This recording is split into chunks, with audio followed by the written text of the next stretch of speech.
Commençons par le commencement. Dans quasiment tous les pays du monde, les équipes nationales appartiennent aux États. Elles représentent les pays, elles portent leur drapeau, l'hymne national est joué pour elles.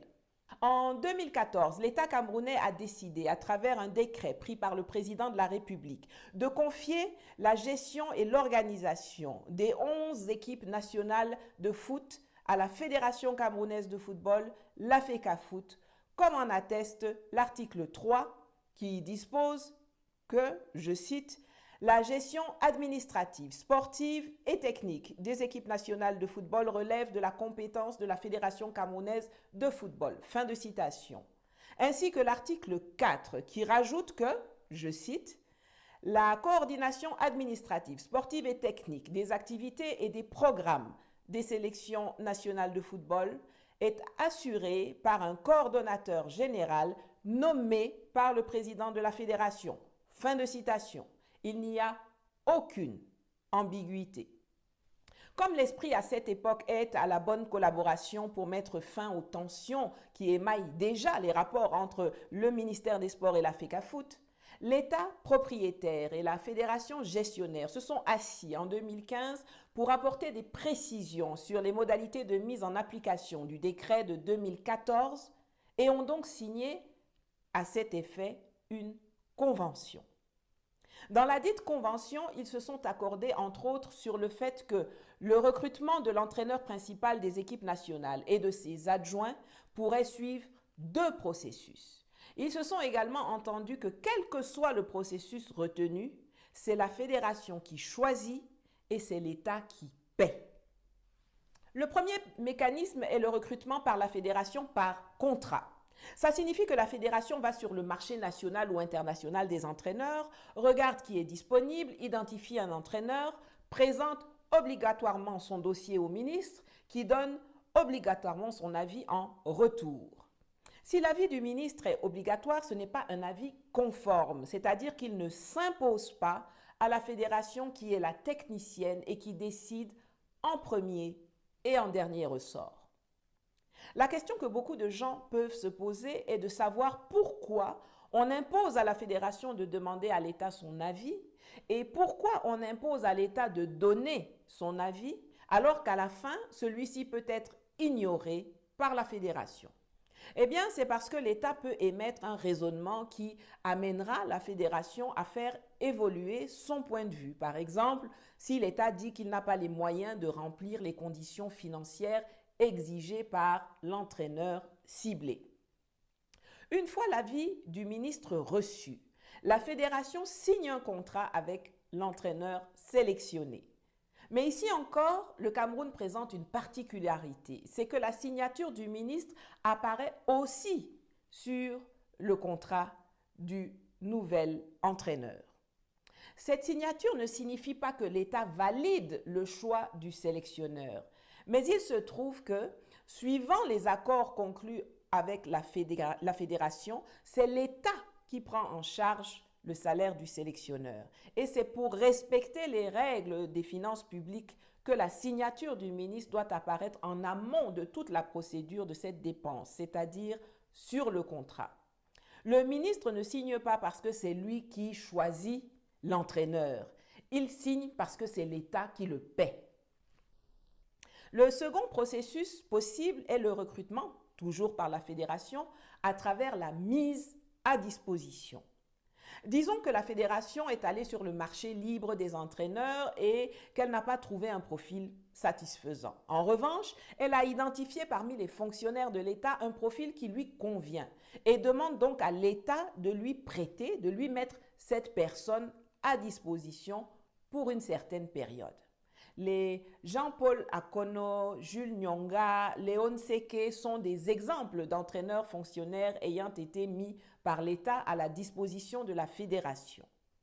Si le dossier du candidat convient à la FECAFOOT, le ministère et elle signent un document qui mentionne l'identité du personnel mis à disposition, la durée de la mise à disposition, le poste qu'il occupera, etc. La mise à disposition est un accord entre 2 entités. Elle ne peut pas être unilatérale.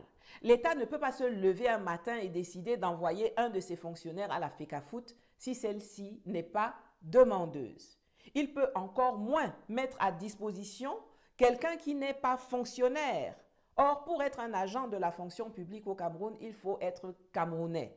Et Marc Brice ne l'est pas. Dans le bras de fer qui se déroule actuellement, c'est de ce deuxième mécanisme dont l'État se prévaut. Or, il n'en a pas respecté les règles.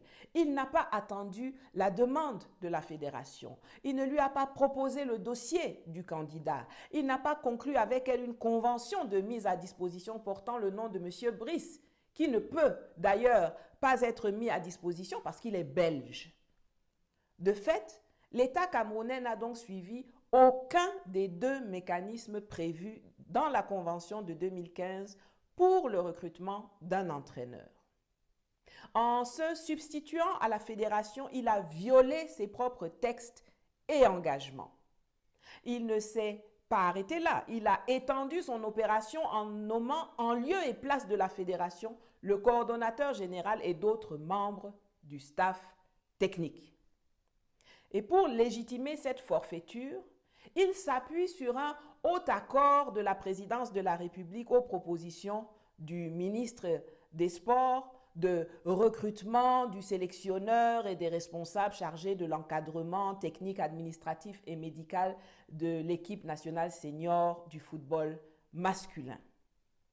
Bizarrement, ce qui, à la lecture du document qui a circulé, aurait pu être entendu comme l'accord du président de la République pour que la liste qui lui a été présentée soit proposée à la Fédération camerounaise de football par le ministre pour le recrutement des candidats qui y figurent, ce qui est déjà hors procédure.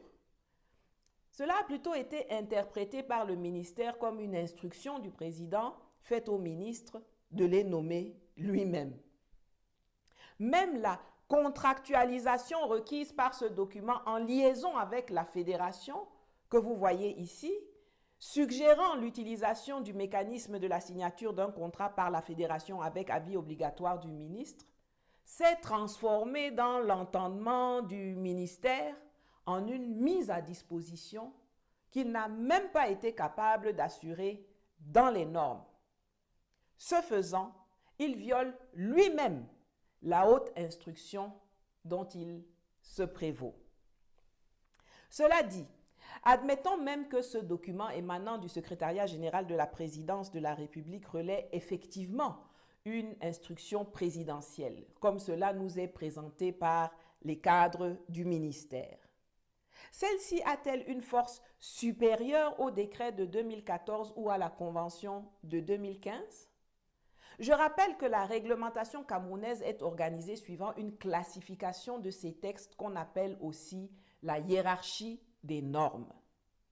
Celle-ci les classe dans l'ordre de prédominance suivant.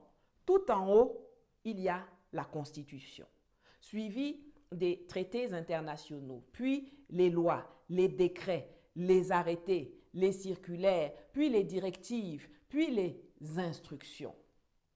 Il se trouve donc que dans cette hiérarchie des normes, même lorsqu'elles sont réputées présidentielles et très hautes, les instructions ont une force inférieure à celle du décret.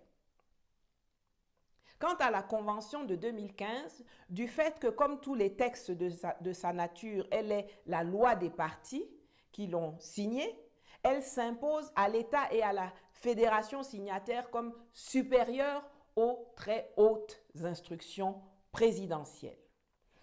De ce qui précède, les instructions qui portent sur la gestion de l'équipe nationale de football senior du Cameroun doivent impérativement se conformer au décret de 2014 et à la convention de 2015, même lorsqu'elles émanent du président de la République.